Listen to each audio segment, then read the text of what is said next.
Et que pote bande de vous, j'espère que vous allez bien. On se retrouve aujourd'hui pour l'achat manga du mois de décembre. Avec plein de trucs, hein, bien évidemment, parce que entre ce que j'ai acheté comme suite de série, je me suis fait un peu plaisir pour Noël, et j'ai eu quelques cadeaux de Noël, bref, il y a pas mal de trucs, et en plus je suis très contente parce que j'ai trouvé quelques occasions, vous allez voir, j'ai le full set d'une autrice que j'aime beaucoup. Bon, c'est totalement du manga gnangnan, mais j'adore. Voilà. Donc on va commencer par l'occasion direct, avec l'intégrale du manga Private Prince de Makien Joji, pardon, qui est l'autrice de euh, Mayapi Mariage, en l'occurrence, et de plusieurs autres petites séries. Je vous en avais présenté une il y a quelques semaines de ça que j'avais trouvé. Et là, alors déjà, petite carte postale avec. En plus, trop cool parce qu'ils étaient pas chers. En fait, à la base, il y a quelqu'un qui vendait l'intégrale sur Vinted, mais avec que 4 tomes. Et je lui ai dit, ah bah non, bah laissez tomber, il manque un tome, machin. Elle m'a fait les 4 tomes pour 5 € je crois. Du coup, j'ai trouvé le dernier tome à 2 balles quelque part sur Vinted. Donc très contente d'avoir réussi à choper l'intégrale pour pas trop cher, en très bon état, puisqu'en plus ils sont plus édités. Et là où c'était cool, c'est que j'ai pu faire un lot, puisque la personne qui vendait ce manga-là vendait également donc, Dear Brother, hop, en coffret s'il vous plaît. Le plaisir, qui est la dernière série du coup de Maki Joji que je n'avais pas, donc j'ai officiellement l'intégrale des shoujo que cette petite demoiselle propose, et j'aime beaucoup trop voilà, les mangas de cette autrice. Comme je disais, c'est extrêmement gnangnan, on part toujours, enfin, je vois Mayapi Mariage, c'est comme pour tous en fait. Il y en a un autre où ça se passe dans le domaine hospitalier, il y en a un autre où ça se passe dans le show business. Au début, c'est quasiment toujours le même délire, la rencontre entre une Jacqueline et un Jean-Michel. Au début, ils se détestent et puis finalement, ils se détestent plus. Bref, mais j'aime beaucoup trop comment ça amené à chaque fois. Je trouve ça très rigolo et très bien fait. Donc vraiment, je crois que j'ai eu le lot des 2 séries au final. Si je compte le tome que j'ai racheté à côté avec les frais de port, le tout j'ai dû en avoir pour 20 balles, un truc comme ça. 21 balles pour 10 tomes, c'est ok. Donc je vais pouvoir me lire ça, je suis ravie. After, ce que moi je me suis acheté comme une grande. Donc s'il y a des nouveautés et des trucs moins nouveaux. Enfin bref. Je me suis pris le tome 4 de Vie d'ensemble au-delà des mots, petit manga de chez Naban, qui est vraiment très sympa. On est sur de la tranche de vie, hein, c'est vraiment ces 2 Jacqueline qui sont amis, et qui se questionnent sur leur relation. Euh, Ça pourrait être du yaoi. Enfin, en vrai, c'est peut-être même... je sais même pas si c'est classifié yaoi, parce que on est vraiment... voilà, enfin, c'est ce qu'ils mettent derrière, relation humaine, tranche de vie, introspection. On est vraiment sur 2 Jacqueline qui... voilà, qui se posent des questions... Enfin, qui se posent des questions sur leur sexualité, oui et non. Ils savent qu'ils ont beaucoup d'affection sur eux, mais en gros, ça questionne sur l'obligation, entre guillemets, sociale de mettre les gens dans des cases. Et je trouve ça très cool que ce soit amené comme ça, parce que du coup, bah, effectivement, c'est est-ce qu'ils sont ensemble, est-ce qu'ils sont pas ensemble, est-ce qu'il faut mettre l'étiquette couple forcément dessus, pas forcément. Eux, ils voient juste que, bah ok, ils sont bien ensemble, ils aiment passer du temps ensemble, ils s'apprécient, etc. Donc c'est vraiment très sympa. C'est une petite lecture que j'aime bien. Voilà, donc je continue à les faire. C'est pas la série de l'année, mais c'est frais, en vrai. En vrai, c'est frais, puis comme je vous disais, ça nous fait nous questionner sur la représentation de chacun, et le fait que la société aime bien nous foutre dans des cases, même quand quand on n'y rentre pas, quoi, et qu'on ne veut pas y rentrer.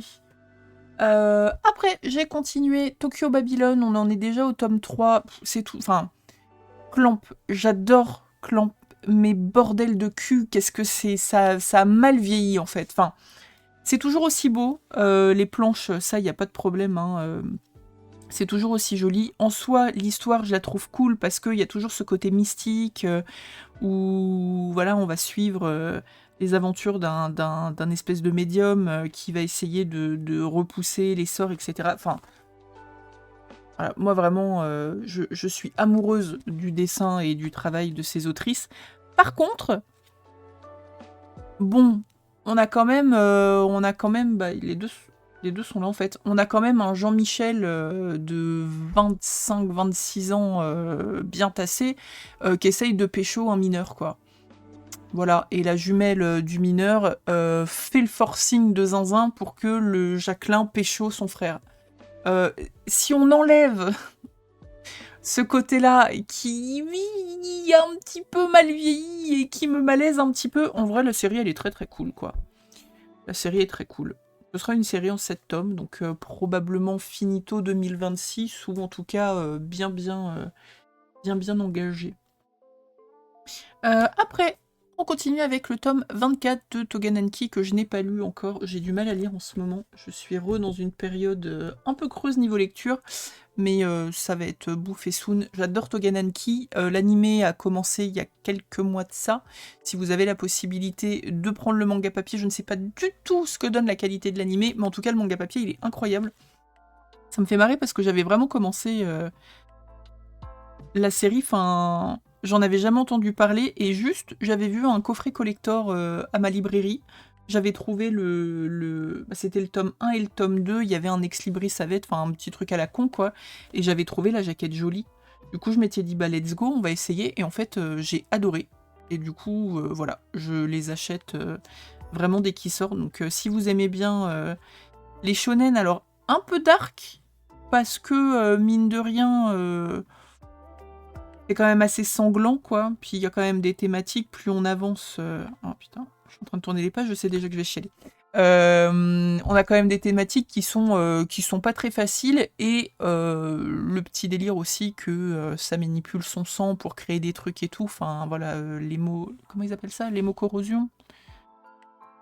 C'est... Je mettrais ça, ouais, ils mettent pour public averti, vous voyez, sur le manga papier. Je ferai pas voir ça à des gosses, mais enfin, vraiment, essayez. Essayez, c'est probablement l'adopter, je dirais. Là, moi, c'est adopté. Après, je me suis pris le tome 31 d'Aoashi, meilleur manga de foot. Meilleur manga de foot. Voilà, c'est... Oui, Nostalgie, Olivier Tom, bien évidemment, mais là, on court pas pendant 50 tomes et 350 épisodes derrière le ballon avant qu'il arrive au but. Ce manga est vraiment trop cool. On en avait déjà parlé, mais je ne vais pas faire la parallèle avec Blue Lock, puisque, à part le fait qu'il y ait un ballon dans les deux, ça n'a rien à voir. Vraiment, là, on est sur un shonen pur et dur, avec l'ascension du héros, sauf qu'il y a beaucoup de questionnements. Je n'aime pas le foot, ok? Donc, pas besoin du tout d'aimer le foot pour aimer Aoashi. Je n'ai aucune appétence du tout pour le football, ça me fait chier, ce sport je le comprends pas du tout, enfin le sport en général c'est pas spécialement mon truc. Awashi est incroyable. C'est l'avancée du personnage principal, l'avancée et le développement des personnages qui gravitent autour du personnage principal, comment dire, le fait de vraiment rentrer entre guillemets dans la psyché des joueurs pendant les matchs, leurs doutes, leurs moments enfin vraiment c'est trop cool. Je recommande 1 milliard de fois le manga. Je crois qu'il y a un animé aussi à Oashi. Je regarde tellement pas. Là j'ai un pote qui vient de me donner ses codes Crunchyroll et... C'est quoi l'autre? Je sais plus. Attendez. Crunchyroll.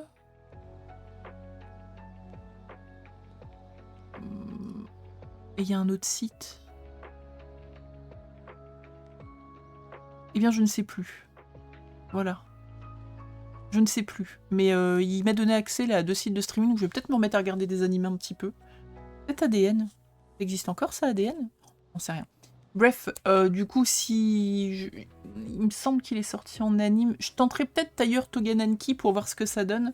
Mais voilà, vraiment, pareil, essayer c'est l'adopter. Je crois que ça va être ma phrase du jour. C'est vraiment trop trop bien. Trop trop bien. Après, j'ai continué La danse du soleil et de la lune de Daruma Matsura, que j'aime beaucoup, qui a fait le manga Katsu... J'allais dire Katsune, pas du tout, Kazane. Excusez-moi, la voleuse de visage, il est trop trop bien. Celui-là, pas du tout la même thématique, on est vraiment sur un truc avec des pouvoirs, où on suit à la base un mec qui est maudit parce qu'il est samouraï, mais en fait il a un problème, il ne peut pas toucher l'acier. Dès qu'il touche de l'acier, l'acier se tord, fond et tout, donc forcément pour un samouraï, si ton épée elle est en mousse ou que tu ne peux pas la toucher, c'est compliqué, mais à contrario, on ne peut pas non plus lui mettre des coups d'épée, puisque dès que le métal rentre en contact ou dans sa zone, ça se tord dans tous les sens. Enfin bref, il y a beaucoup de mysticisme dans ce manga, c'est très très cool. Le seul point extrêmement négatif, c'est qu'il sort très lentement, et que c'est très compliqué du coup de raccrocher les wagons. Donc je pense sincèrement que je vais juste poser ce tome 9 dans un coin, et que je vais attendre que tout le reste sorte pour me les faire d'un coup, parce que à chaque fois j'ai du mal en fait à me remettre dedans, sachant que quand c'est des tomes où ça se finit entre guillemets juste sur de la story, voilà, ils viennent d'arriver dans un village ou que sais-je, c'est ok. Mais là, on est quand même dans un espèce d'arc où il y a beaucoup d'action, beaucoup de persos qui se foutent un peu sur le nez, et j'avoue que je suis totalement perdue à chaque tome. Et ce qui est dommage, parce que vraiment, c'est trop bien. Ce manga est trop trop bien. D'ailleurs, si vous n'avez jamais lu Kazane la voleuse de visage, je vous invite à le lire, c'est très très sympa. Il y a un bon aspect psycho dedans que j'aime beaucoup. Alors, ça c'est ce que moi je me suis acheté. Voilà, pour Noël, j'ai été sage, j'ai dit que j'évitais de commencer des nouvelles séries. Bon, bien évidemment, j'en commencerai probablement certaines s'il y a des trucs que je connais ou des coups de cœur qui passent ou quoi. Mais je suis sage, donc je continue des séries. Donc, pour continuer des séries, je me suis pris le tome 13 de Dragon Quest Adventure of Dai. J'avais commencé à lire les premiers tomes. Flemme d'attendre parce qu'il y a de l'action absolument de partout. Donc là, on est au tome 13. Je sais pas trop combien de tomes il y aura, mais je commencerai à les lire quand ils seront tous parus. De même, il y a le spin-off qui a commencé. Donc, The Hero Avan and the Dark Lord of Hellfire. Je me suis pris le tome 4 et le tome 5. Bon, à mon avis, celle-ci devrait être quand même relativement plus courte. Alors peut-être qu'elle, je me la boufferai en prums. On verra. Toujours le même problème hein, avec ces tomes. Ah, quoique. Ah, j'avais pas fait gaffe, mais attendez, les tomes du spin-off sont plus agréables. Pourquoi ils font pas ça avec... Ah, c'est pas le même papier. Ah, c'est pas le même papier, les salauds. Ok. En fait, bon, je le dis absolument à chaque fois que je parle de ce manga-là, mais j'ai un problème. Un problème, c'est pas non plus... Waouh. Mais j'ai un souci, en fait, avec cette édition. C'est qu'ils nous ont mis un espèce de papier qui est très cool, hein, qui est de bonne qualité, mais pour l'ouverture du livre, quand vous devez aller lire vraiment au milieu, je sais pas si vous voyez, mais il n'y a pas du tout, on n'a pas du tout de jour. En fait, ils ont mis vraiment la pagination qui est loin, et à part si vous ouvrez le manga comme des tarés, et chacun fait ce qu'il veut, il n'y a pas de problème, mais moi je lis vraiment comme ça. C'est compliqué. C'est compliqué, parce que vous voyez, il y a des bulles. Quand il y a des bulles de texte qui vont vraiment, bon là, ça va encore, mais qui vont vraiment dans les petits coins, il y a des bouts de mots où c'est chiant pour les choper. Et du coup, ce que je trouve très bizarre, puisque on est totalement chez Del Courton-Cam aussi. Ah, ça se voit en vrai. Le livre est quand même vachement moins lourd. Vous voyez, donc ça c'est la série principale. Oui, c'est ça, celle où je vous disais que, bon, pas ouf. Et vous avez le spin-off à côté. C'est exactement la même maison d'édition. Ça se sent tout de suite que c'est pas le même papier, parce que le bouquin, même s'il est un peu plus épais, est beaucoup plus léger. Et en fait, on est sur un papier traditionnel et ça s'ouvre nos problèmes pépito, quoi.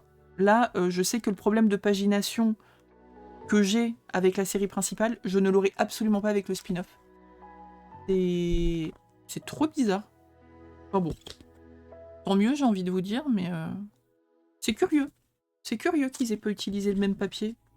Après, est-ce que, vu qu'ils ont commencé comme ça, ils ont décidé d'aller jusqu'où?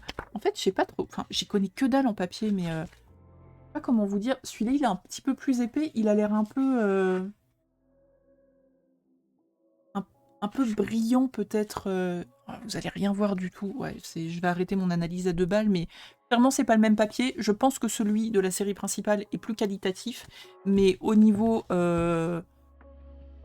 agréabilité de lecture, j'espère que vos oreilles saignent, le spin-off sera beaucoup plus agréable à lire. Au niveau de tenue du bouquin. Bref, voilà, c'était mon analyse à 2 balles. J'espère que vous êtes toutes et tous ravis. Mon Dieu.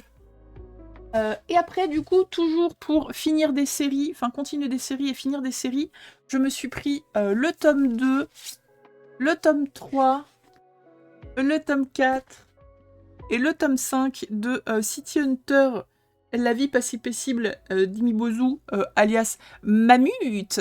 C'est donc le spin-off sur le bon vieux Mammouth qui tient donc le café des Cat Size. C'est vraiment... Enfin, c'est pas une grosse histoire à proprement parler. On est sur des petites scènes de vie. En fait, ils ont fait une tranche de vie avec Mammouth. Et je trouve ça trop drôle, parce que du coup, il est... Enfin, j'ai lu le tome 1. Il est où, le tome 1 ? Que j'ai peut-être rangé, qui était quelque part par là, que j'ai dû couler quelque part par là. C'est assez rigolo, parce que du coup, on se souvient vraiment de lui dans City Hunter, et même les apparitions dans Cat Size ou quoi. Habillé militaire, enfin moi je le vois vraiment avec bien évidemment ses petites lunettes de soleil, sa tenue militaire et son gros bazooka. Et là, bah en fait voilà, je le vois juste exactement comme ça. Et bah là je me souviens dans le tome 1, il sert le café, il parle pas beaucoup, ça n'a pas changé, mais il est vraiment en mode il sert le café, et puis quand il y a besoin, bah, il va aider les clients, genre il aide à retrouver un chat, c'est vraiment des petits trucs de la vie quotidienne où il est entre le mec hyper fort qui va être capable de faire flipper un gars qui harcèle une Jacqueline dans la rue, tu vois, juste en se mettant comme ça. Et puis juste après, bah, tu vas le voir avec un chaton complètement coucou. Alors que non, en plus, je dis n'importe quoi puisqu'il a peur des chats. Mais enfin voilà, dans l'idée, c'est vraiment le contraste entre les deux. Ça me fait un peu penser à la série... Comment ça s'appelait ? Avec le Yakuza. C'est un Yakuza qui devient homme au foyer. Attendez. Ils ont sorti... manga. Ouais, si je mets juste ça... Voilà, La Voix du Tablier. Dans l'idée, ça me fait un peu penser à ça, parce que dans La Voix du Tablier, vous avez vraiment le yakuza, petite chemise, les tatouages, la tronche avec la cicatrice et tout, qui fait un peu flipper. Et vous le croisez en train de faire de chiner ses meilleurs soldes, de faire ses petits bento et tout pour sa femme. C'est absolument trop kiki, mais vraiment, voilà. Je retrouve un peu le contraste qu'il peut y avoir dans La Voix du Tablier dans ce manga-là, et en plus, enfin, Mammouth, c'est vraiment un des personnages que j'ai préféré dans City Hunter. Il me faisait mourir de rire quand j'étais gamine. Donc j'aime bien. Et après tout ça, pour finir, les cadeaux de Noël de ma maman. Des cadeaux que j'avais demandés, mais qu'elle me les a achetés, donc c'est trop bien. Donc, le coffret One Piece, donc j'ai eu un petit peu avant Noël, celui-là, je crois pas que je vous l'avais présenté. Non, c'était décembre. Donc on est sur l'arc de Big Mom, je sais même plus comment s'appelle, l'île Tugato, voilà, on est sur l'arc de Big Mom. Je l'ai pas ouvert parce que j'ai 1, 2, 3, 4. J'ai 4 coffrets de retard au niveau de ma lecture, sans compter celui-là, donc 5 coffrets de retard. Je regarde les animes, enfin je regarde l'anime. Là je me suis arrêtée au début du dernier arc parce que j'ai trop du mal à... Enfin, comme d'hab, j'ai toujours des phases One Piece. Mais voilà, donc il est beau. Moi, j'aime trop. J'avais bien aimé cet arc en plus en animé. Bon, à part encore une fois, les combats qui durent une éternité, bien évidemment. Lui, par exemple, là, pour ne citer que lui. Mais j'avais vraiment trouvé cet arc très très cool. Big Mom, mine de rien, c'est quelqu'un. Hein. Et voilà, donc petit coffret One Piece. Très très cool. Après, elle m'a pris 3 tomes pour m'avancer dans ma série. Je les ai dégommés. C'est fou ce que cette lecture me fait du bien, mais oui, j'aime trop. Elle m'a pris le tome 9, le tome 10 et le tome 11 du Chat qui rendait l'homme heureux et inversement. Alors, je crois que j'ai à peu près rattrapé la parution. Je suis à 2 ou 3 tomes, il me semble, de la parution actuelle. Donc, vu que généralement, je m'en prends un par mois, j'essaierai peut-être de rattraper les 2-3 tomes qui me manquent là, le mois prochain. Et puis voilà. Donc vraiment, si vous aimez les mangas de chat, je ne peux que vous conseiller celui-là. Il est trop mignon. Vraiment, moi, je meurs. On est sur l'histoire, en fait... bon, c'est un petit peu triste aussi, mais... on est sur l'histoire d'un pianiste, enfin d'un ancien pianiste, qui a un traumatisme de zinzin, puisqu'il a perdu sa femme au moment où... il était sur scène en train de jouer du piano, ça lui a créé un gros traumatisme, il ne peut plus monter sur scène, du coup il s'est inscrit à une école où il apprend à des gosses et... c'est son fils lui, non. Il a des collègues de travail où il commence à sourire, etc. Sa femme, de son vivant, voulait absolument un chat. Un jour il passe les portes d'une animalerie et il tombe sur cette petite boule d'amour qui est pas adoptée parce que tout le monde le trouve moche, il est gros, il a le nez tout aplati, enfin voilà. Et il l'adopte. Et en fait, c'est vraiment un manga où on voit à quel point... Oh, ça me donne des frissons, mais où on voit à quel point les animaux peuvent être source de bonheur et faire du bien et aider à se reconstruire au quotidien et revaloriser l'humain. Et à quel point l'humain également peut aider des petites boules d'amour... juste à aller mieux, quoi. Donc on est sur un amour totalement réciproque, une reconstruction totalement réciproque, avec plein de doutes, avec plein de moments où d'incompréhension parce que on ne parle pas le miaou et qu'il ne parle pas l'humain non plus, mais c'est très très cute. Comme dans colocataires à leur manière, il y a des petits moments où, alors on n'est pas sur un chapitre vraiment divisé en deux, où un coup on va avoir le point de vue du chat, un coup le point de vue de l'humain, mais on a vraiment pas mal de fois où on switch entre les dialogues entre les hommes et puis le point de vue des chats, des chatons, etc. Parce que bon, voilà, après je ne spoil pas, mais on va dire que de base on va commencer avec le personnage principal et la rencontre du chat, forcément c'est la base du manga, mais au fur et à mesure, on va avoir plein d'autres personnages qui viennent se greffer, qui sont hauts en couleur, qui aiment aussi les animaux, qui ont aussi leurs problématiques avec les animaux, etc. etc. et c'est juste beaucoup trop mimes. Donc voilà, c'est des grands formats, ils sont hyper sympas, enfin, c'est des bouquins qui sont très cool à manipuler, qui sont très jolis. Une fois de temps en temps, il y a un petit cadeau dedans, on a un petit shikishi. Donc, j'adore cette série. Voilà, je pense qu'en ce moment, c'est une de mes séries de chats préférées. Et le dernier, qui n'est pas mal aussi, ma maman m'a complété une série que j'avais commencé à faire en occasion. Donc, j'avais acheté le tome 1, 2, 3, 4 et 9 sur Gilbert Joseph.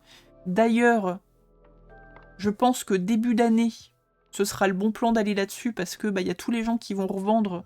C'est horrible ce que je vais dire, mais c'est une vérité. Il y a tous les gens qui vont revendre tous les cadeaux de Noël qu'ils ont reçus, qu'ils ont eu en double, ou qu'ils voulaient pas, ou ils n'ont pas la place de les stocker, etc., etc. Donc je pense que sur les sites comme ça de revente, il y aura pas mal de bonnes affaires.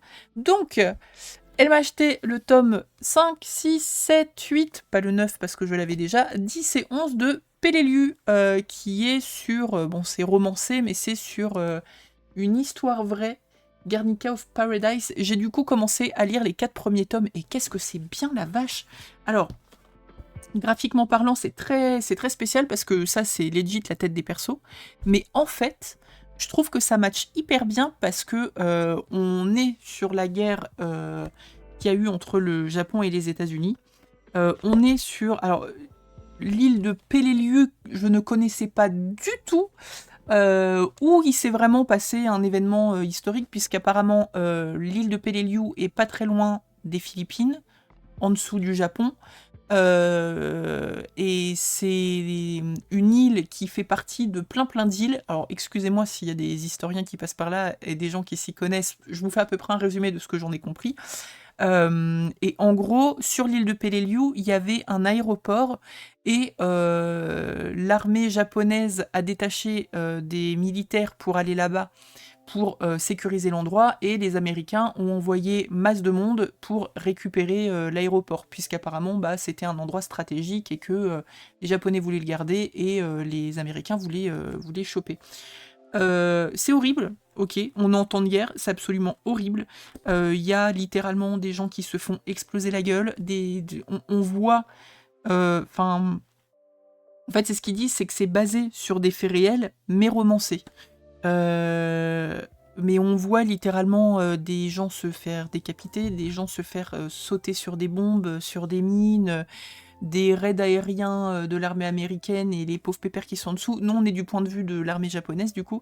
Tout ce que vous pouvez imaginer, et même plus de cruel dans la guerre, et je suis qu'au tome 4, hein, j'en ai 11, on en parle. Et ce que je trouve très bien, en fait, c'est que les dessins, ce qui se passe, c'est horrible, mais les dessins sont enfantins. Enfin, les petits personnages dedans, c'est vraiment... Enfin, ils sont kiki, quoi. Vous voyez ce que je veux dire? Du coup, enfin, c'est dur, mais la patte graphique fait que ça passe. Je sais pas si j'exprime très bien ce que je veux dire en disant ça, mais c'est vraiment génial. Ce manga est vraiment génial. Donc là, comme je vous disais, je vais entamer ma lecture du tome 5, la Soon. Je vais me la faire entièrement, rapidement, encore une fois. J'ai un peu de mal à lire en ce moment. Mais ce manga est vraiment incroyable. Il est vraiment incroyable. D'ailleurs, il y a eu un spin-off de sortie, il me semble, c'est Peleliu Garden, un truc comme ça. Gaiden, je sais plus. Enfin, j'ai quelque chose qui a commencé à sortir. Je sais pas si tout est sorti. Il me semble que c'est en 3-4 tomes. Je vais me les choper par la suite parce que je me doutais que j'allais aimer parce que j'aime beaucoup les récits de guerre et toutes ces choses-là. Je trouve que c'est horrible mais passionnant et qu'il faut pouvoir garder la mémoire de toutes ces choses-là. Mais vraiment, j'aime beaucoup. C'est un vrai coup de cœur pour l'instant. Voilà pour ce mois de décembre. C'est plutôt pas mal, je trouve. Sur ce, je vous fais de gros bisous. J'espère en tout cas que vous avez passé de bonnes fêtes. Si vous passez par là, puisque la vidéo normalement devrait sortir le 28 décembre, eh bien je vous souhaite un joyeux Noël en retard et de bonnes fêtes de fin d'année de façon générale puisque la nouvelle année ne sera pas encore partie, enfin ne sera pas encore sortie, enfin ne sera pas encore passée. Waouh, j'ai du mal. N'hésitez pas à me dire en commentaire si vous vous êtes fait des petits cadeaux de Noël, si on vous a offert des mangas pour Noël, si vous avez découvert des nouveaux trucs sympas, si vous attendez des séries pour 2026. Pour le coup, j'ai pas encore check moi sur Manga Collect là, tout ce qu'allait sortir. Mais bon, je ne doute pas que 2026 va être encore une année forte en découverte. Donc n'hésitez pas à me dire tout ça dans les commentaires. Moi, je vous fais de gros bisous et à très vite pour un nouvel achat manga. Bisous, bisous.